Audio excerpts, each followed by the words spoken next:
मेघा, ये मुलाकात प्रधानमंत्री मोदी की ये तमाम वर्ल्ड लीडर से एक ऐसे वक्त में होने जा रही है जब पूरी दुनिया बारूद के ढेर पर सुलग रही है। क्या प्रधानमंत्री मोदी एक शांति दूत के तौर पर भी नजर आ सकते हैं?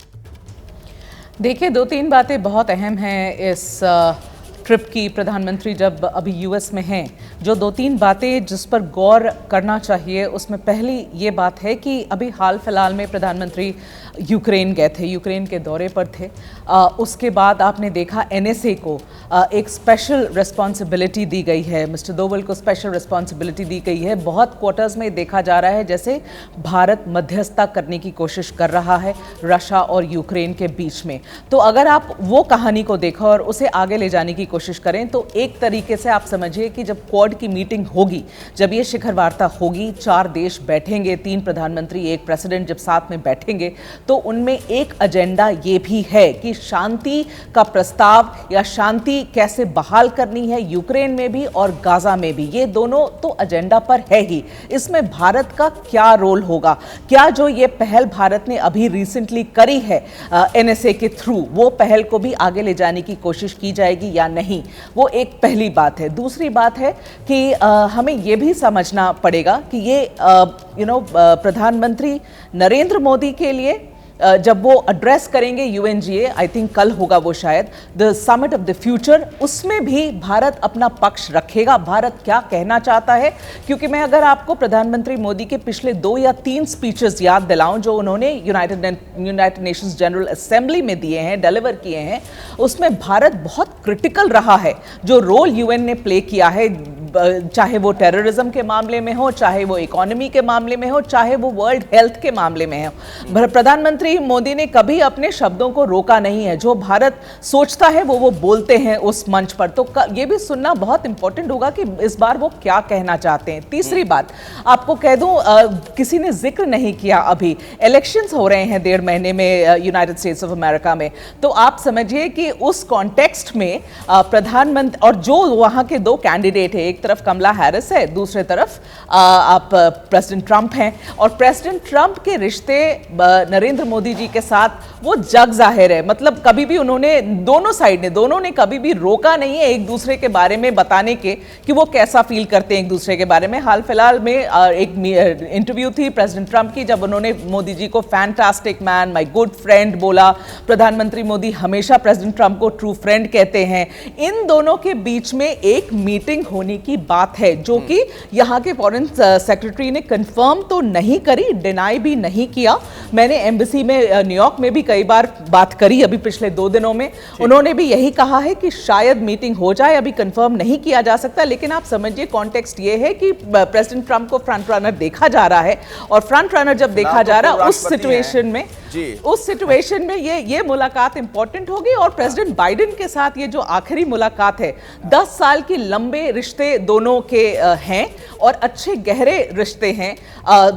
बहुत समय उन्होंने एक दूसरे के साथ तब बिताया था जब उनकी मुलाकात हो सकती है। इस तरह की खबरें भी आ रही हैं, हम लोग इस पर भी बातचीत करेंगे।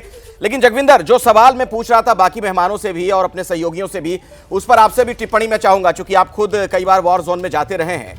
क्या प्रधानमंत्री मोदी के जो व्यक्तिगत ताल्लुकात अलग अलग राष्ट्राध्यक्षों के साथ हैं, उसकी एक बड़ी भूमिका हो सकती है? कोई बीच का रास्ता यहां से भी निकल सकता है?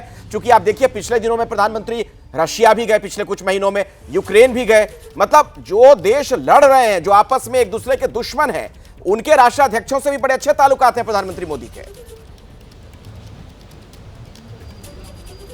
देखिए अखिलेश, पहले हमें ये समझना होगा कि जब तक अमेरिका नहीं चाहेगा तब तक जेलेंस्की शांत नहीं होंगे, क्योंकि उनको जो बूस्टर डोज मिल रहा है वो अमेरिका से ही मिल रहा है। ऐसे में भारत एक शांति दूत की भूमिका में है, एक मैसेंजर की भूमिका में है।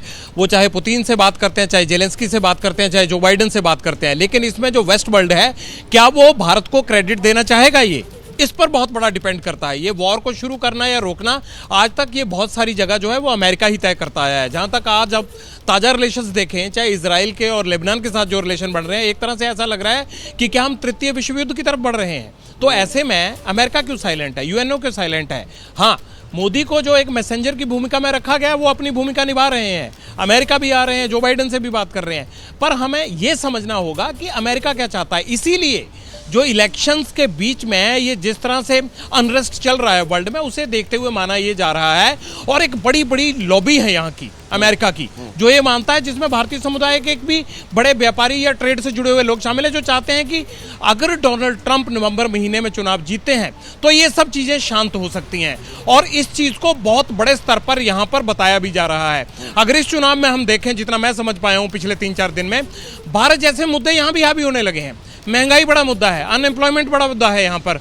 और ये माना जा रहा है कि जो छोटे ट्रेड यूनियंस हैं या जो छोटी छोटी कंपनियां हैं, उनको ऊपर उठाने के लिए सरकार को पैसा देना पड़ेगा। महंगाई बड़ी हो गई है।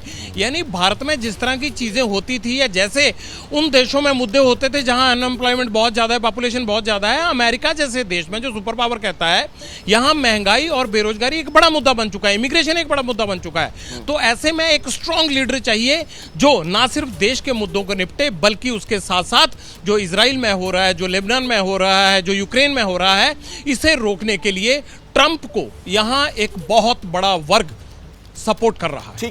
जैसे ही घड़ी का काटा दोपहर 2:30 पे आए, बबीता जी का दिल सास बहू साजिश के लिए मचल जाए। और ये है इनकी बहू, पूरे दिन ऑफिस की टेंशन हो जाए गॉन जब ये करें अपना फेवरेट शो फ्री टाइम पे ऑन।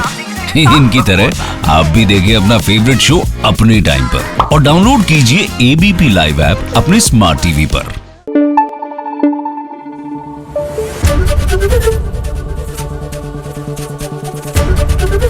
एबीपी न्यूज आपको रखे आगे।